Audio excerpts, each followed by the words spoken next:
వేరే వాళ్ళ సుఖాన్ని ఎందుకు కోరుకుంటున్నాడు అనంటే అక్కడ కూడా కారణం ఏమిటి అనంటే కేవలం వాళ్ళ సుఖం మాత్రమే కాదు, వాళ్ళు సుఖంగా ఉంటేనే వీడు సుఖంగా ఉండగలుగుతాడు. వాళ్ళకేమైనా ఇబ్బంది వచ్చింది అనంటే వీడు ఆనందంగా ఉండలే, అంటే వీడి యొక్క ఆనందాన్ని కోల్పోవాల్సి వస్తుంది. వాళ్ళ మీద వీడికి ఆ ప్రేమ అనేటటువంటి ఆ పాశం ఉన్నది కాబట్టి, అదొక నిర్బంధం ఉంది కాబట్టి, వాళ్ళు ప్రేమగా సుఖంగా ఉన్నప్పుడు మాత్రమే వీడు సుఖంగా ఉండగలుగుతాడు. కాబట్టి అక్కడికి ఏమైంది అంటే వాళ్ళు గనక సుఖంగా ఉండకపోతే, వాళ్ళకి ఏమైనా దుఃఖం వస్తే అది అక్కడికే ఆగదు, తనకి ఆ దుఃఖం తాను దుఃఖపడాల్సి వస్తుంది. ఎందుకంటే వాళ్ళ మీద వీడికి ఆదరం అనేది ఉంది కాబట్టి. అక్కడికి ఏమైంది, వాళ్ళు సుఖంగా ఉండాలి అని కోరుకుంటున్నది ఎందుకోసం అనంటే తాను సుఖంగా ఉండడం కోసం.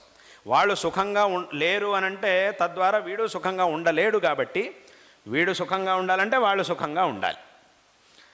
కాబట్టి అక్కడికి ఏమైందనంటే ఇంకొకరి సుఖాన్ని మనిషి కోరుకునేది దేనికోసము అనంటే అక్కడ అంతిమంగా ఉండేటటువంటి విషయం తన సుఖమే.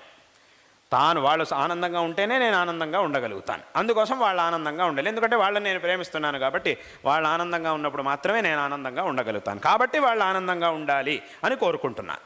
కానీ వాళ్ళు ఆనందంగా ఉండాలి అనే దానికంటే కూడా ముఖ్యంగా నేను కోరుకునేది ఏమిటి అనంటే నా యొక్క ఆనందం, నేను ఆనందంగా ఉండాలి. కాబట్టి ఇక్కడ నేను ఆనందంగా సుఖంగా ఉండాలి అనేది అందరికీ ఉన్నటువంటి ముఖ్యమైన కోరిక. కానీ నేను సుఖంగా ఆనందంగా ఉండడం దేనివల్ల సాధ్యమవుతుందో అదంతా కూడా జరగాలి అని ఆ తర్వాత మనం అనుకుంటాం. మొట్టమొదట మనం అనుకునేది ఏమిటి, ప్రతి మనిషి ఏ మనిషి అయినా మొట్టమొదట అనుకునేది ఏమిటి అంటే నేను సుఖంగా ఉండాలనే మొట్టమొదట అనుకునేది. నేను సుఖంగా ఉండాలి అని అంటే దానికి ఏమేం కావాల్సి వస్తుందో వాటన్నింటినీ కూడా తర్వాతే మనం కోరుకుంటాం. నేను సుఖంగా ఉండాలంటే వాళ్ళు సుఖంగా ఉండాలి, అప్పుడు వాళ్ళు ఉంటే నేను ఉండగలుగుతాను. కాబట్టి వాళ్ళ సుఖాన్ని కూడా నేను కోరుకుంటూ ఉంటాను. కాబట్టి అక్కడికి మనకి ఇష్టమైనటువంటి వాళ్ళు సుఖంగా ఉండాలి అని మనం కోరుకుంటూ ఉంటాం. ఇది మనిషి ఇలా కోరుకుంటూ ఉంటాడు.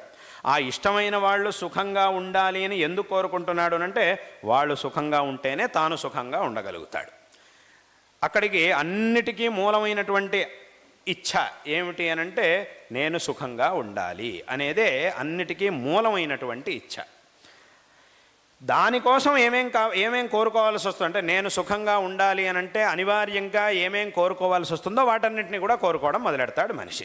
కానీ ఆ కోరికలన్నిటికీ కూడా మూలం నేను సుఖంగా ఉండాలి అనేటటువంటి కోరిక. నేను సుఖంగా ఉండాలి అని మనం ఎందుకు కోరుకుంటున్నాం అనంటే అలా ప్రశ్న అడగడానికి అవకాశం లేదు. ఎందుకంటే నేను అంటే నా యొక్క ఆత్మస్వరూపం కాబట్టి అక్కడ మళ్ళీ ఇంకేదో కారణం ఏమీ లేదు, నేను సుఖంగా ఉండాలంతే. ఎందుకు అని అడగడానికి వెళ్ళలేదు. ఇప్పుడు లోకంలో ఈ వస్తువు ఎందుకు కావాలి అనంటే దీనివల్ల ఇంకేదో ఒక వస్తువు ఉంది, అది దొరుకుతుంది కాబట్టి ఇది కావాలి.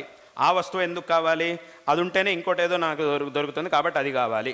అది ఎందుకు కావాలి అనంటే దానివల్ల నాకు సుఖం లభిస్తుంది కాబట్టి ఆ వస్తువు కావాలి అని అంటాం. సుఖం ఎందుకు కావాలి అని అడగడానికి వెళ్ళదు, అక్కడికి ఆగిపోయింది ప్రశ్న. ఇంకా అక్కడ దానిపైన మళ్ళీ ప్రశ్న అడగడం. సుఖం ఎందుకు కావాలి అని అడిగితే దానికి సమాధానం ఉండదు. ఈ వస్తువు ఎందుకు కావాలంటే సుఖం కోసం కావాలి, సుఖం ఎందుకు కావాలి అని అంటే సుఖం కావాలి అంతే. అక్కడ మళ్ళీ ఎందుకు కావాలి, అందుకోసం ఇందుకోసం అని అక్కడ ప్రశ్న ఉండదు, సమాధానం ఉండదు. కాబట్టి అక్కడికి ఏమైనా సుఖ సాధనముల విషయంలో మనకి ప్రశ్న వస్తుంది, ఈ వస్తువు ఎందుకు అని. కానీ సుఖం ఎందుకు అని ఎవరు అడగడానికి వెళ్ళలేదు, ఎందుకంటే అసలు ఆ ప్రశ్నే రాదు, దానికి సమాధానం కూడా చెప్పడం కుదరదు, ఎవరూ చెప్పలేరు అలాగా. కాబట్టి అక్కడికి ఏమైంది అని అంటే ప్రతి ఒక్క మనిషి కోరుకునేటటువంటి సుఖం తన యొక్క సుఖం, అది ఎందుకు అని ప్రశ్నించడానికి అవకాశం లేదు. కానీ ఆ సుఖం అనేది ఎవరు సుఖంగా ఉండడం వల్ల లభిస్తుందో వాళ్ళ సుఖాన్ని తదనంతరం కోరుకుంటాడు, అంటే రెండవదిగా కోరుకుంటాడు. మొట్టమొదటిగా కోరుకునేది తన సుఖాన్ని. అంటే అక్కడికి ఏమైంది అనంటే తన సుఖాన్ని ప్రతి మనిషి మొట్టమొదట ఎందుకు కోరుకుంటున్నాడు అనంటే అందరికంటే కూడా ఎక్కువ ప్రేమ తన మీద తనకుంటుంది కాబట్టి, ప్రతి జీవుడికి కూడా మిగతా వాళ్ళ కంటే కూడా ఎక్కువ ప్రేమ తన మీదే తనకుంటుంది. మిగతా వాళ్ళ మీద ఉండే ప్రేమ దేనివల్ల వచ్చిందంటే తన మీద తనకుండే ప్రేమ వల్ల వచ్చింది. అంటే తన మీద తనకి ప్రేమ ఉంది, తన మీద తనకి ప్రేమ ఉంది కాబట్టి తాను సుఖంగా ఉండాలి అని కోరుకుంటున్నాడు. ఆ సుఖం అనేది తాను ప్రేమించేటటువంటి వ్యక్తులు సుఖంగా ఉండడం వల్ల వీడికి వస్తుంది.